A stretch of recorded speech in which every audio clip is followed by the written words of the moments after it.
Hello, sziasztok, én Bluekins vagyok, és ez a Minecraftos sorozat lesz.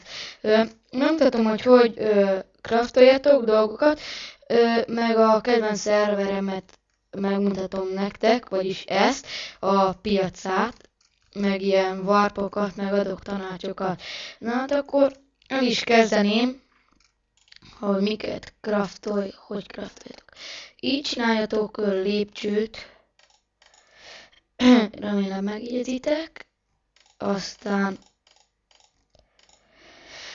így csináljátok ajtót, így csináljátok sticket, így csináljátok gombot, és így csináljátok nyomólapot. Hát többet ezt már nem akarok megmutatni, mert felesleges.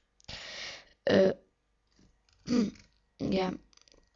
És mutatok warpok, beírod, hogy warp, és meg fogom mutatni, hogy milyen warpok vannak. Én most azt mondom, hogy én megmutatom a piacát, akkor meg is mutatom a piacát. Na hát itt nem tudom mi van, ott még sose jártam, nem is megyek el. Itt lehet venni aranyalmát, meg stb. Most nem mutatom be úgy komolyan, csak így, hogy végigmegyek rajta. Hát így, hát nem tudom, miért ütöttem, pedig van kajacsíkom. És szerintem túl gyorsan mentem, pedig nem is megyek gyorsan. Ha valahol azt látjátok, hogy az van írva, hogy bui, azt veszitek, meg shell, akkor meg annyiért adjátok el a 64-et.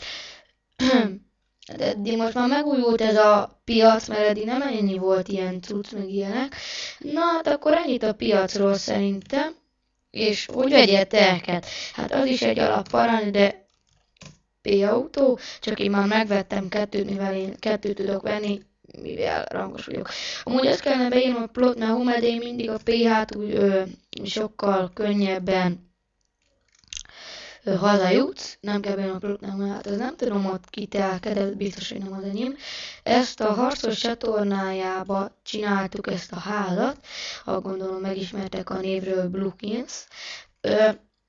És azóta ilyen jó cuccokat szereztem, a fejeket meg is mutatom, mert nem tudjátok, gondolom, hogy kiről van szó. Vagy Freakinek a fejeiről van szó. Hát egy ilyen fej, meg egy ilyen fej, meg egy ilyen fej. Én szerintem ezek jó fejek, és nem úgy, mert valamelyik ezekből szemét, mert nem a cuccot, meg ilyenek köcsögök. Jaj, minek veszem ki. És még egy alap trükköt, egy alap dolgot mutatok meg nektek, hogy hogyan írjatok telbe, és hogy csak ő lássa tel, például R, csáp, vagy M és csáp. Én ezek közül az M, a másodikat ezt szoktam használni, mert sokkal könnyebb beírni, hogy M és a neve, de akkor szerintem ennek a videónak ennyi lenne, úgyhogy sziasztok, máskor is fogunk találkozni.